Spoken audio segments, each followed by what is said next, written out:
This meets that. This meets that. You pick this and I'll pick that. We'll put them together and what do you get? A movie we describe as this meets that. This meets that. Yeah! Welcome back to another episode of This Meets That. It's the podcast where we take two movies, mash them together, and create a new third movie that you would describe as This Meets That. I'm Ben. And I'm Steve. And this is our favorite thing to do. It's what really helped us form our friendship through the love of movies, of just creating the most derivative, boring, cliche sort of storylines based off pre-existing things. And it's fun to flex our creative muscles and go oh, you know what? I think if sometimes it's an utter failure, sometimes it's man, I think if we went into a pitch meeting, we could get this made. Yeah, and we're better at this than analyzing things. We're better at just creating stuff than figuring out why something worked, the themes and stuff. We're not smart people when it comes to the analytical side, but we're pretty creative people. Yeah, I feel like if we were Tom Hanks' character in Big, we just work at a toy company. Mm-hmm. Not saying we should work at a toy company, but something in that realm of, we need new ideas. Who's got something? Yeah. And we go, me and you, the building that transforms into a robot. All right, so we each pick movies. We don't know what the other is going to pick. We blurt it out, and we just start spitballing. So do you have a movie, Steve? I do. All right. 1, 2, 3. The Shame. Fugitive. Shame? Shame. From... Michael Fassbender penis picture? Steve McQueen directed. Okay, and The Fugitive.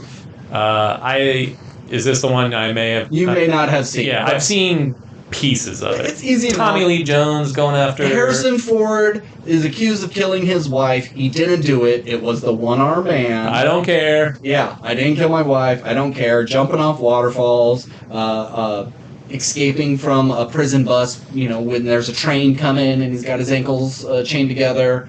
Classic stuff. You've seen it all before. And Shame is Michael Fassbender... is a sex addict. Yeah, and he sleeps with... It's not Michelle Monaghan. But Carey Mulligan plays his sister, and they don't sleep together. But there is a weird sexual vibe. Yeah. Doesn't she get hit by a train or something at the end? And he sees her hat blow by. If I remember correctly, she just slits her wrist or something in the tub. Oh. Maybe she does get hit by a train, but she tries to kill herself previously. Okay. That's what... I don't remember her getting hit by a train. Why are you picking Shame? What a weird movie. I'm throwing out eyeballs, man. Okay. I figured, sex addict might be kind of a fun twist into something. Okay. Maybe you picked the Care Bears movie. It's do Shame in the Care Bears. I have another one on here I'm glad I didn't pick. Okay, so... being accused of murder and being hunted down with a sex addict, this woman in some apartment building was raped. And they're well, of course it's Michael Fassbender. He's bringing home girls all the time. Not an actor, not a character he's played. It's just Michael Fassbender. Just Michael Fassbender. This is just who he is. And so because he's the known local playboy, the ladies love him because of his huge dong, they automatically assume it's got to be him. He's the one who's always fucking all these girls. Maybe one decided she didn't want it, and he said, tough. But then he's that's not me, man. I like getting down, but I always get consent. I'm very open to any of their concerns. I would never force myself on anyone. And then the cop is chasing after him? So you're saying he's accused of it, but doesn't do it? Yeah, because that's what the fugitive is. Right. Okay, yeah. It was the one-dicked man, or the one bald man. Yeah, that's their thing. Okay. I knew it couldn't have been Michael Fassbender. He has both his balls. My rapist only had one ball. I don't know. No, that's real bad. All right, your turn, Steve. You gotta start throwing something out. You picked this pervert movie. I picked the very classic, good, FBI investigation. Well, you know what, then? We wouldn't, we could be making the same stuff, or we could try and challenge ourselves. So That's true. I threw you a challenge and threw myself a challenge because I didn't know what you were going to pick. Okay, so obviously that is your typical storyline. got accused of the crime and going out. So let's do instead of it's a cop who is going after a sex addict who is accused of this crime. What if it is the cop himself? And the cop is, because, they're ladies like a man in uniform, that kind of thing. Okay. And maybe he is a, pretty good detective, and and at the beginning of the movie, he is looking into this sex trafficking ring or whatever, and, he went undercover to sort of try and figure it out. Very Eastern Promises, Viggo Mortensen-esque, and he gets in a little too deep. Pun not intended. Title is in too deep. Bam. Okay, I'm writing it down. We may come across a better one, but I'm writing it down. See, I'm so fucking good at this. I'm even coming up with titles as I'm speaking. Anyway, and long story short, this cop is now believed to be the working with these sex traffickers, and he's actually, one of the girls comes out and said, "Oh no, he raped me," that kind of thing. But that girl is obviously being threatened by whatever organization is running the sex trafficking ring, and the sex trafficking ring is actually paying other cops to work for it. That happened in Chicago, or not Chicago, like Ohio recently. Is like there was children being taken to this house where cops would come get their quote-unquote freebies so they can look the other way. Okay. So you could have the cops are the villain, but they blame it on this hero cop because maybe he is a sex addict. He's going through therapy for it because he had this huge blowout with his wife or something. And one of the young victims is able to escape this horrible situation, goes to the cops, gets out to the media, and they're trying to cover it up, and they think it's easiest to blame Michael Fassbender because he already has this kind of blemish on his record as being a sex addict, and he has to solve his own crime as the cops and the sex traffickers are coming after him. Yeah. And you could have something in there where it's like, oh, well, his semen was found on this young girl that, it's on her. How could it not be him? Yeah. But you could have a scene where, because he's a sex addict, he meets a girl at a bar and maybe something happens with them and she, gives him head or something like that. But then as he leaves, it's like, oh, thanks, baby. Good talking to you. You see her, spit into a cup, and that's how she was able to frame him. Or he's at this place with all these... with all the women at the sex trafficking house or whatever, getting the quote-unquote freebies or whatever, and he's trying to bring them down. And it's like, oh, well, I don't know if you're not a cop, so I need you to jerk off in front of me to prove you're not a cop. I don't know how this... I don't know the laws well enough. Yeah. But you could do a thing where it's like he has to do something... It's like in there's not even a woman in the room. Yeah. It's like, oh, he smoked this crack kind of thing. Yeah. But it's just like, I'm going to need you to jerk off to prove you're not a cop. Is that a thing, or is that just your fetish? I don't know. Both. Yeah, well, or it could even be something as simple as, he does meet a woman in a bar, and he has sex with her in the bathroom. He goes his own way, she goes her own way, and she gets kidnapped, and she gets put into sex slavery. Mm-hmm. But she is a fighter. She's a bit older. She's not some 14-year-old girl who may be a little... more scared of the situation, and she fights and gets out, and because the same night, and when she goes to the hospital and they test her, well, of course there's evidence of him because she just had sex with him, but because of how fucked up that night was, maybe she doesn't even really remember that she had an encounter with Michael Fassbender. And so I love that we're just casting Michael Fassbender. Why not? He looks like a cop. Yeah. Okay. And there's plenty of evidence of cops being scumbags that have, they grab a prostitute off the street and I'll take you in unless you blow me, so I'm all for that, making cops look like pieces of shit. That wasn't necessarily my intended goal, but this is where the story goes. But I'm loving it. Don't love sex trafficking in general, but it does make for very gross. In general, you don't love it at all. The big picture idea from it, but no. And since there's a lot based in real life, this this could just be based off of a real story. There was one recently of this woman broke out of some dude's basement where her and two other women were being held captive and like ran into the middle of the road like naked while like school was being let out and all these people were waiting to pick up their kids, and then just all of a sudden this woman screaming her head off because there was a fucking sex dungeon right across the street from the school. It, like happened like a year ago. So there is precedent for something like this. And you make it really gross, kind of like a out of the furnace, something, make it... Wow, out of the furnace. I know, that's the first thing that came to mind. Or like The Fighter, something that just 8 Mile, real gross place to live, real dirty. Yeah. Whereas if a kid goes missing, people look the other way. Real gritty crime drama. And it makes sense. In Too Deep, and he's being accused, but he's also investigating, but he's a sex addict. It's kind of a gross title for a gross movie, but it makes sense. I like it. It all comes around. Yeah. You pick something terrible. You were so negative in the beginning, but your boy saved it, all right? Have faith a little bit. Well, okay, that was pretty good. All right. I'm for the next one. I already had chosen this, but I'm glad it's going to be a little bit lighter. Oh, mine's not. Okay, cool. Let's go. Number 2. 1, 2, 3. 12 Years a Slave. Oh my god. 12 Years a Slave and Toy Story.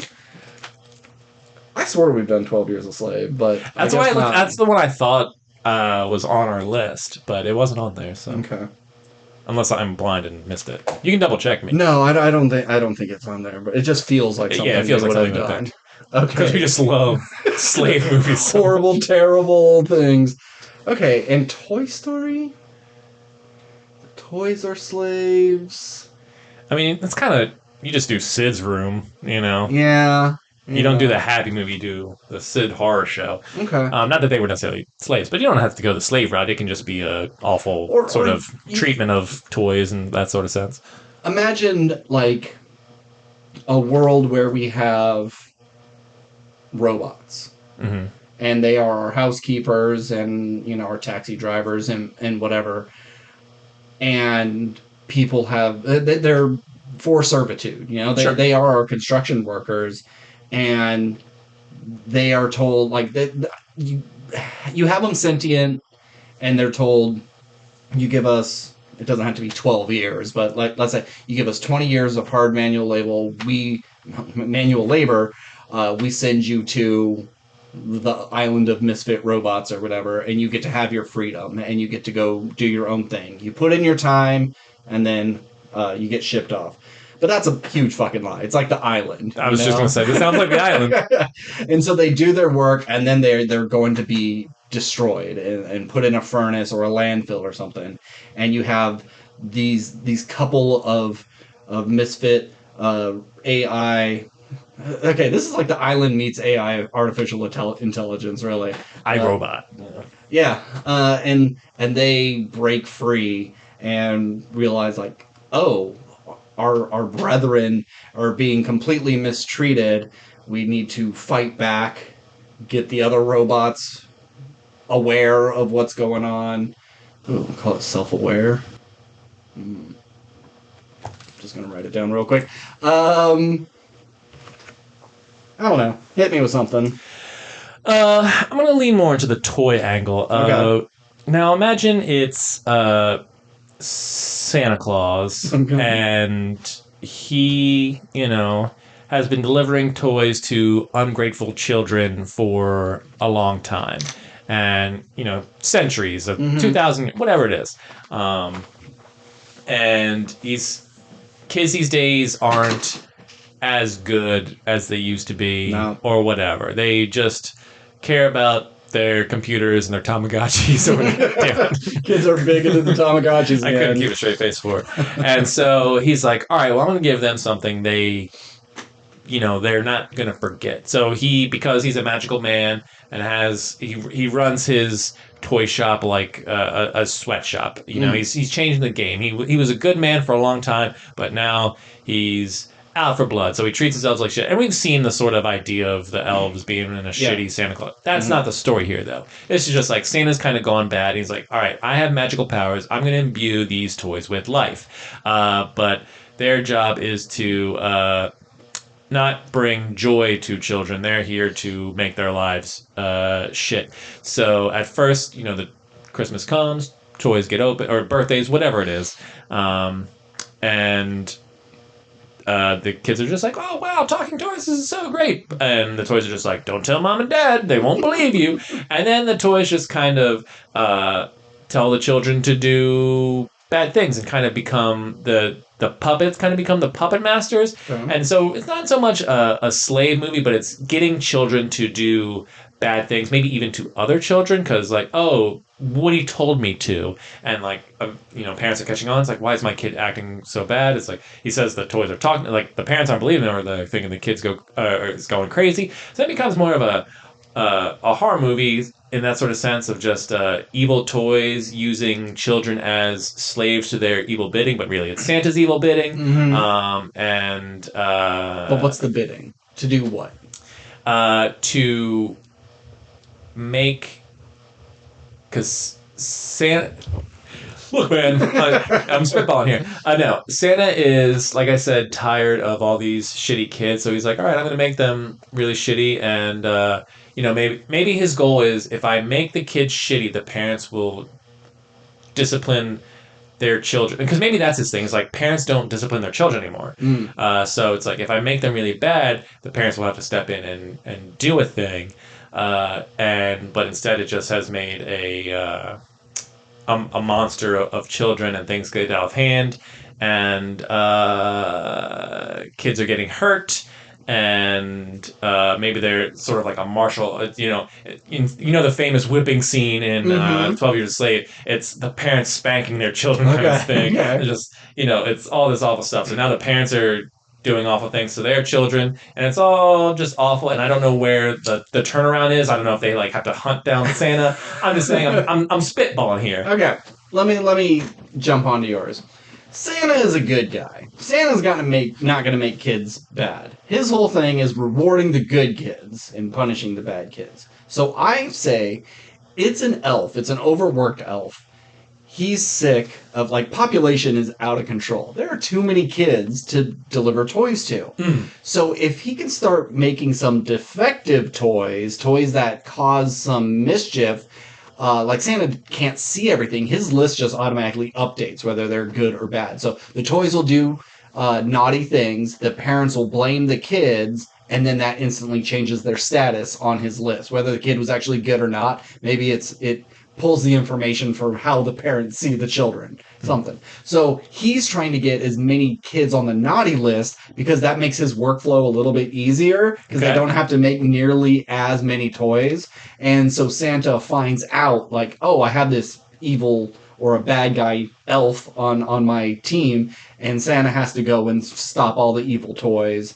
I just can't see Santa being the bad guy unless he is like Robo Santa from Futurama or a big scary evil monster.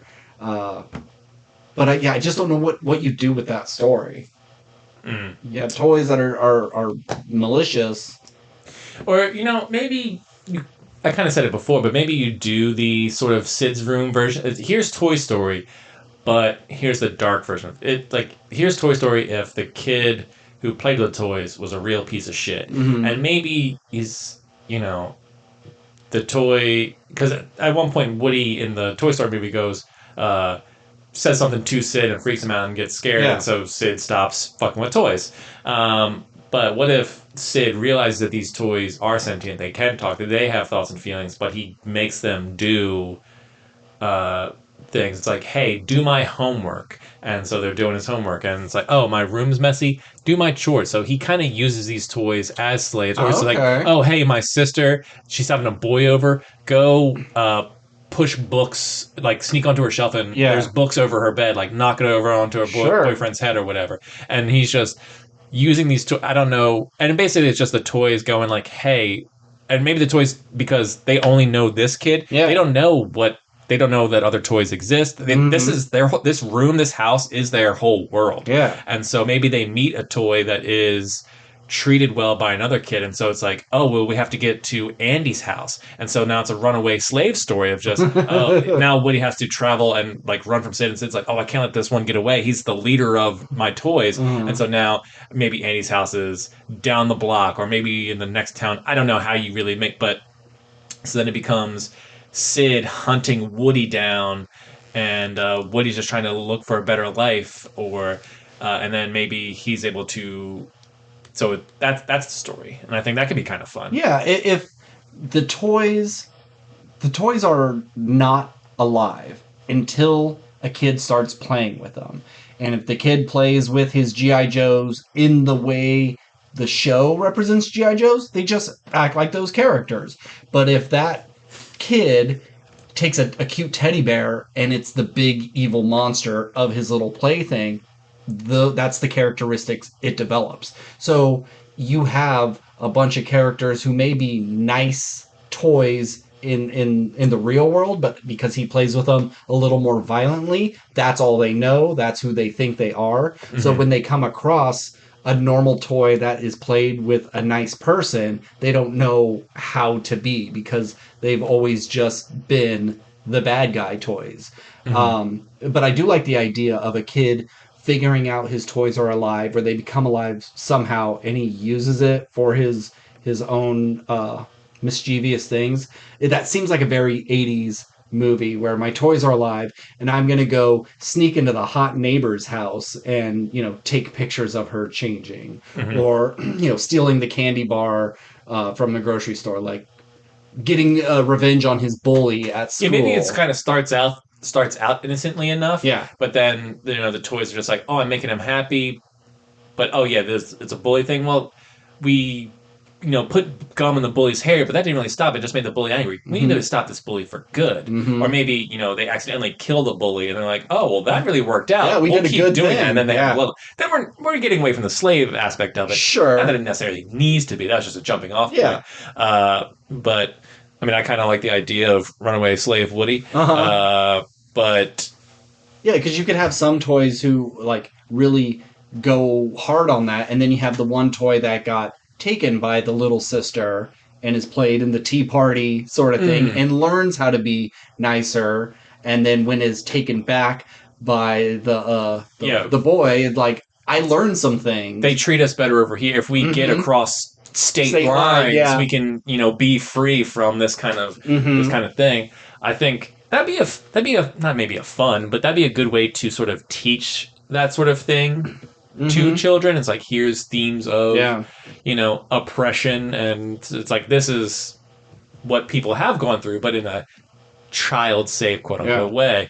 That could be something. I mean, it'd be a real bummer of a movie, but like they used to make kind of bummers of movies for children. Like Brave Little Toaster is kind of fucked up and like shit like that. I think that could be a fun, interesting take on like an animated film. Yeah. It feels like you could take this and make it in the Toy Story universe. Sure. Or it could be or what if the toys were something like Small Soldiers, where they have an AI in them and they're learning toys. It learns how to play from you. And so instead of saying it's magic or toys are always alive or anything, it's just an AI thing. It's the next advanced toys, and they have gone, maybe a little too far. All right. So if we're going that route, what do we call this one? Put down self-aware. Yeah. Yeah, but Like, the tagline would be something simple and stupid like "Playtime's over," because it's like I'm done playing with you. Like, it's the toys going, "I'm done playing this game," kind of thing with you. Part of me is like, you could say it's not really has to do with toys, because it's like a human game. It's like hide and seek, because the toys are hiding and Sid is seeking them out, but that's I don't think we have like one movie here. We have a bunch of little ideas that could be a movie. Is not as formed as some of our other ideas. So finding a title, well, it may work for this, but it doesn't work for that. So I'm not too pressed on, we got to give this one a title, but it's always fun to do so. Yeah. It's weird that there's a famous horror franchise called Child's Play, Mm-hmm. and it feels Yeah. like that's not a scary title, but it works. Yeah. You know. Yeah. So maybe it can be a title where it kind of has to do with it, but not really has to do with it. I think I can think of titles something like, which could it be just generic title that has nothing really? It's like Beyond the Door, because their door. Sure. Oh, It's yeah. like they're Okay. in the room. It's like we need to get beyond the door to freedom, kind of thing, or whether it be the front door, this kid's room, whatever, the next kid's house. We need to, you know, it sounds kind of creepy, but has very little to do with the plot. There's a movie coming out in 2 weeks called like It Lives Inside. It was one of the like Regal mystery movies. Yeah. And our buddy Nick went and saw it, and I was like, okay, is it lives inside the house? It lives inside yourself? You know, like you could take it in Both. in any sort of way.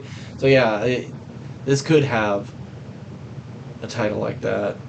You can do like out of the box, where it's like out of the toy box or out of the packaging for this, because you know they're kind of coming out of the box, but also it's an out of the box kind of story. Yeah. I mean, I'm like, there's toy collections, and then slave owners. They have a collection of slaves. You know, something's there. Don't play with me. Don't play with me. Yeah, because it's like, don't play with me, toys, because Yeah. I'll mess you up. It's like, don't play with me. I don't like how you play.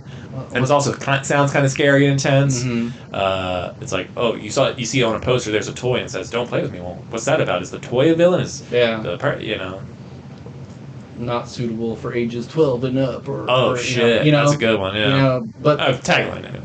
yeah. Can you imagine? It's not, because I'm just imagining Woody, because he's the star of Toy Story. But imagine you have a toy that looks scared. It's like, I'm looking at the poster. Don't play with me on the poster. Toy in the shadow. You see the shadow of a kid's hand coming in or something like that, and the toy looks scared. And you're like, what's that movie? Okay. That's how I see the poster as of right now. Sure, I'll write it down. Don't play with me. All right. Last one. Okay. I don't know how this one's gonna go. Yeah, neither do I. This is I'm glad I didn't pick this one for your first one. I'm glad I didn't pick this one for the last one. Okay. Well, that would be kind of fun to fuck around with. All right, so 1, 2, 3. Hunger. 40-year-old virgin. So yeah, I think 40-year-old virgin and shame, like, okay, there's something there. Yeah. It might have been too easy or too hard. So what'd you say? I said Hunger. So all three of my movies were Steve McQueen movies. Hunger I saw. I'm pretty sure you didn't. Hunger is based on a true story. It stars Michael Fassbender, and it is about a man who goes on a hunger strike in a Irish prison in like the 1970s. Okay. And spoiler alert for Hunger, he dies because there had been the conditions in this prison suck. And so he's like, I'm going to start a hunger strike. But the reason the hunger strikes always failed was because everyone always did hunger strikes at the same time. And that, I think it was because certain people would give up. It was just disheartening to everybody. So everyone would give up. But he's like, no, I'm going to go first. And he goes so long. And this movie's really fucking good. Okay. But he's like, I'm going to die. And then when I die, someone else takes. And after enough of us die or whatever, then they'll have to do something. And I think change does happen in some regard. But it's just like this. It's just Michael Fassbender, one-man show kind of thing. And he's great in it. I recommend Hunger. Hunger's dope. It's not as artsy as Shame and... Well, Shame's just the artsy one. 12 Years a Slave is pretty straightforward. Yeah. But Hunger's good, if you ever see it. And you said this was a Lightning McQueen movie, right? Yes, Lightning McQueen. I didn't know he directed. I just thought he acted. And, okay, so... Ka-chow. Hunger, lights, camera, ka-chow. So Hunger and the 40-year-old virgin. Ka-chow. Sorry. Hunger and 40-year-old virgin. Okay. Hungry for the puss. It seems something like that. Like, if it was Hunger and Shame and like, oh, I'm so good at the sex, all the ladies love me, I'm going on a strike and there's no more D for you. And everyone goes nuts because they don't get to have Michael Fassbender's penis. All our movies start. Michael Fassbender is the child playing with the toys. Yes, yeah. I want them to de-age him. I want Michael Fassbender. I don't want it to be de-aged. I want it to... It's just him? 45-year-old Michael Fassbender, how old was he? Just in like a striped shirt and a balloon in one hand. A little beanie and a lollipop. In the other. And just like, I'm here to play. That's my Michael Fassbender impression. It sounds just like his weird Irish, German... What's he Irish? Whatever the fuck he is. He's Irish mainly, I think. Okay, so 40-year-old virgin. Guy is 40 years old and he's a virgin, if you can't tell. And then his friends try to get him laid. Well, what if he... Well, in a way, 40-year-old virgin is he's starving for intimacy and starving for... I mean, he's not like craving it. He's actually like, I don't care if I get this. Where in hunger, he is starving himself to make an effective change in his life and his fellow inmates' life. And so it's like he's going to suffer on purpose, where 40-year-old virgin, he's suffering out of indifference or lack of trying. So you could do a thing where he has a hunger for experience. Maybe he doesn't necessarily is a virgin, or it could be like a teen movie. It's kind of like the To-Do List with Aubrey Plaza. Did you see that movie? No.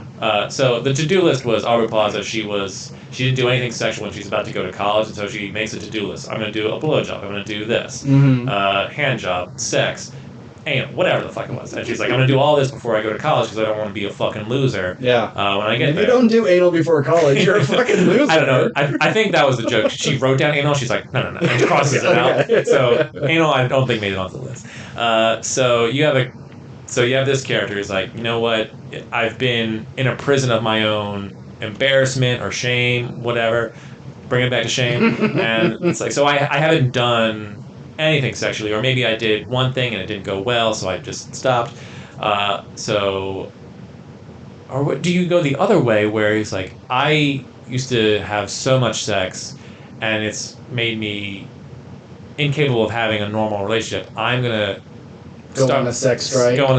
I'm not going to I'm going to reclaim my virginity. Yeah. And then it's kind of, what's Josh Hartnett, 40 days and 40 days and 40 nights? Yeah. So, but while that was, I'm going to challenge myself to win a bet. This is, this is to benefit my life. Yeah, and like maybe he's getting into trouble because he is a sex addict. Once again, here we go. And it's kind of ruining his relationships with family. Maybe he has a kid with an estranged wife or something, and he's missing his days with the kid because he's just out there chasing tail. And he either has to realize it on his own, or he runs over a gypsy woman who puts a curse on him, like Thinner or something. And he goes on a sex hunger strike to, like, I don't know. Okay, because in Seinfeld, George stopped having sex and masturbating, and he started getting smarter. And he was like having like these really great relationships, but he just had to deny sex. And then he was gonna like do a big speech for a school, but then he had sex right before, and he turns back into a big moron. I don't know. Maybe there's something. All right, I got, because I still want this one to be a comedy. Okay. Because we typically go a dramatic route. Yeah. It's always like, turn it into a serial killer. This guy lost his dick. All right. So here's a different pitch. We still set in a prison, and maybe this guy. Maybe this guy has had a bunch of sex with the inmates, and that's kind of one of the jokes. It's like, if you want to... He's a pimp, but he's... Yeah, either he's, the Tracy Morgan in The Longest Yard kind of character. He's the one that's passed around? He's the one that either he's the one that's passed around because there could be some comedy there, or he's just the one that everyone wants to sleep with because... He's a gay man and he's attractive, or maybe it's Michael Fassbender. Or maybe he's the mob boss. He's just like, hey man, I like blowies. All I have is men here. It's what I'm working with. Whatever. It's not gay when you're in prison. But he does have a true love Could be a man, could be a woman. Doesn't really matter. But he wants conjugal visits in prison, and this is like, we don't do that here. Yeah. So like, no, I don't think anyone really does that. I don't think it's a thing. Yeah. Well, he heard it's a thing, and he wants to make it happen. Movies? Let's do it. Conjugal visits is a thing. And I've been getting blowies from these dudes because it's all I get, and I want a blowy from my wife or my husband. And they're like, well, you can't have that because that's against the rules. It's like, well, I'm going to make it part of the rules. So he goes on a hunger strike, and he's like, you know what? And until I get what I want, I'm also not going to have sex. And so it's all these people. And you know what? I think it has to be. He's the one getting passed around, kind of thing. But he's kind of into it. Okay. Yeah. He likes being the whore. Yeah, because he likes being wanted, and he's a pretty man. Whatever. Yeah. Or you can make it a women's prison, and she wants to be with her. Yeah, let's make it a women's prison. Whatever you want to do. And so it's just a kind of funny comedy of just someone who craves intimacy. And wants something better and wants to improve the lives of his inmates, and they're kind of, they're Shawshank's like, yeah, we're rooting for you, and it's like, oh, but and they're all trying to like convince him to have sex with them. Yeah. It's like, you're so good at it, Derek, or whatever. It's like, I know, but like I'm trying. Like, if you guys stop having sex, then we'll all benefit. If we stop all having sex with each other and we go on this hunger strike or whatever kind, it doesn't necessarily have to be a hunger strike, but we're gonna make a change, and they're all rooting for him and all that kind of stuff, and maybe his part of the comedy is like, oh, my balls are so fucking full. I just they're all lining up for their counts, and everyone's kind of hunched over, just like, and then it's just like, oh man, it's like, and then he has to deal with people who are trying so hard to have sex with him, and it's like, bro, we don't want to force you, but like, we all need this. Like, no, but it's like, but then he has his friends who will like step in, like the big quiet guy that nobody fucks with because he's so big, but he's actually kind of like a kitten. Yeah. These guys are about to get him, and he steps in, and they're like, oh, okay, we won't do anything. So you have people who are willing to fight for his. Or it's like, or maybe because he's a kid, he's like, I don't want to fight you, but I'll jerk you off, and it's like, it's like that's, and then it's going to be kind of funny because it's all these dudes are like so scared of him. It's like, nah, man, I'll give you some real good hand jobs. And I'm like, all right, and then Michael Fassbender's character is like, well, this is going against what we're trying to do here. I don't know what the story. I just think it could be kind of funny if it's just a bunch of dudes who just want to like, and they're not all. It's not like necessarily like, yeah, there's gangs and that stuff, but it's not. They're all kind of like fun and cute and like charming in a way, but they're still dangerous. It's not the Nazis fighting the blacks, and it's like real high stakes. It's all kind of buddy silly fun. Yeah. It could be a low security prison, whatever. The whole point is just it's supposed to be a fun, silly comedy, and this concept doesn't work. And maybe it would probably fail. Like, look, we can't do this for you. We can't have conjugal visits. It's not going to be a thing. But here's what we'll do. We'll let you fuck your wife one time. And just end it. Or your husband or whatever. And just, And so he gets what he wants. And it's like, it kind of works. And it's like, maybe his wife is like, well, I love you, but we need to get divorced because you're it's never revealed, but it's like, you're in here for 50 years. You've been in here a week or something. So they just like make love one last time. It's like, all right, here's the divorce papers, sign them. And then it's just like, back to whoring. He gets back, it's like, all right, boys, who's up? And that's where the movie ends. I can see, it's a shot of a prison, and it's like the two layers, and when the strike is finally over, it's all slow-mo, and it's like Ave Maria, and you're just seeing jizz coming out of each of the cell. There's just these fountains. This is a disgusting movie. Yeah, it's gonna be gross, but that's what's kind of funny about it. Yeah, and that's the big twist at the end. He's only been in prison for like a month, and he's already like the town whore, and he just missed his wife. I mean, he knew his marriage was ending, but he wanted to end on good terms. And maybe they don't even have sex. It's just it was a conjugal visit to spend one last moment with someone he loves, whether it be his wife or his husband or whatever. And then it's just like, well, this is who I truly am. I'm going to go below 50 dudes now. And then it's just like, yeah. And so everyone kind of gets what they want. Yeah. And I think that'd be kind of cute and fun and stupid. And you just make it really silly, but you just have all the prisoners be kind of charming and fun. And they're all... Yeah, you can't make it too rapey. Because if it was he's going on a strike because he's sick of being raped all the time. That's not fun. That's not a good, wholesome movie. Yeah, maybe there's a scene where he's in the shower and like 5 dudes show up and he's like, wait, don't rape me. He's like, ew, man, we don't do that here. Yeah. All right, we're all about consent. And we're on your side, And, yeah. And then it's like, all right, well, do you want to rate me like a little bit? No, cut that. But there's comedy here, is what I'm saying, and I think this movie could be quite a bit of fun if done the right way, and it's about consent and love and intimacy and friendship, and it's got all those good themes and heartwarming things just set in a prison in a dumb scenario. So that's my pitch for Hunger meets 40-Year-Old Virgin. I just wish it wasn't in a prison, because the connotation is like, we always use gulp, I'm going to prison and I'm going to drop the soap, like as this kind of inappropriate joke, and we shouldn't be laughing about rape in any form. So I wish we can do it someplace else. But where else in the world would you have like a sex strike? I mean, unless it's in the porn industry. Yeah, I mean, you could do, something in the red light district of Amsterdam, and they're like, we're quitting, and then it's a whorehouse in the middle of nowhere or something. Sure, but why?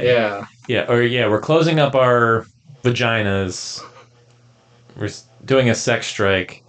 And it sets the town ablaze because now all these. But it's like, what's the goal there? Why to are get they better striking? pay, to get better pay, to not get beat by their pimp who would just murder them anyway. Who'd beat them more if they're not. Yeah. And now we're getting back into the dark territory where I was like trying to do something silly and stupid. Yeah.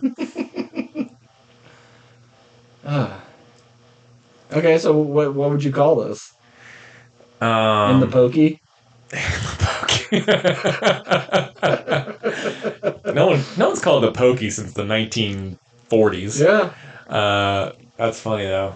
I mean, we would just call it like sex strike. That's the simple one because it's got sex in the title, and like, what's sex strike? Very much reminiscent of Sex Drive and all those other the chain gang bang. Yikes. Hang on, give me a second. Cell cock block. What the fuck is wrong with you? Now you call it lockdown because you're locking down the sex, but you're also lockdown is a term in prison. And like getting married, like, oh, he's locking that girl down. Sure. It doesn't convey the plot at all. Well, there's Sex Strike, which does. Yeah. It's not a great title, but it would be the title that gets people in the seat. Lockdown is the kind of pun, but it doesn't necessarily convey what the story's about. So now, how do we get those two opposite ends in the middle? Sex lock. Okay, a sex lock is a chastity belt. Chastity in chains. It's like a labor strike and sex workers. Sex labor strike. I feel like it's right there. I have a visual. It's not a great title, but you could do... I think I have one. Okay. It's called Sell a Bit. Fuck! That's it. That's the one. I just had convict. Like, this is the poster. You have a convict, but then you have conjugal and then visit going down. And it kind of... Like, I don't know how you would do that, but... Yeah. And you could just have the T go down this way. Oh, yeah. And then you have the actor, Michael Fassbender, and he's holding them like bars. That's the poster right there. Yeah. But Sell a Bit is great. Damn. That's good. I'm proud of you, Ben. It was right there. You were right. Sell a bit because he's not having sex. Fuck. Yeah. Oh. Damn, that's a good title. Cool. How do you spell Cellibate? Cellibate? Something like that? Oh, with an S? I'm sorry. It's Celibate. Oh, but then perfect. for this, you would go CELL dash Right. IBATE. Perfect. Nice. Okay, we got there. I think, I don't think our second one's very strong. no. But and our third is 2 out of 3 ain't bad. it's a little iffy. You know, you got to have a good writer who can walk that line of sex in prison being funny and not horrifying nightmare. Yeah. But our first one, In Too Deep, I think is pretty good. Mm-hmm. I think that's great. All right. Well, if you have any ideas for us to do with This Meets That, give us 2 random movies, and we'll try to piece it together. We'll do like a fan episode. I would love that the most if people would just say, do these 2 and go nuts. Because when someone else does it, they are thinking of both of those movies, and they can go crazy with how difficult it may be, or this could be fun regardless of who does it, where with us, it's such a luck of the draw. As you can see from this episode, Right. you just never know. So if you want to get in contact with us and give us some suggestions, we are at WRPLpodcast@gmail.com, or you could put suggestions on Twitter or hit us up on TikTok. On TikTok or Instagram, you could DM us there. As always, I'm Ben, And I'm Steve. and I don't know how we end these.